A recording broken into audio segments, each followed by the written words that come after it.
The intention is always to come to a place where we are connected with our higher self, that bridge to the higher self, creating that bridge, solidifying that bridge, and activating that bridge so that we are listening the highest version of ourselves and continue to move from that place and that space throughout the rest of the year. You will probably hear other sounds. My studio is on a major road in Atlanta, and I invite you, whatever sounds you hear on the video, as well as in your own environment, allow them just to be a part of the experience. Make yourself comfortable in whatever form that looks like for you, and enjoy the sound.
Gently bring your awareness back to the body.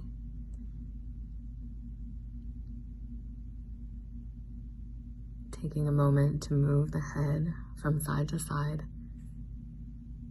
Wiggle the fingers, wiggle the toes, listening deeply to the body to observe where it desires movement and following the movement for what is right and good for you in your body. Thank you for joining Sound and Meditation with Sanctum with Eve. Sending you so much love.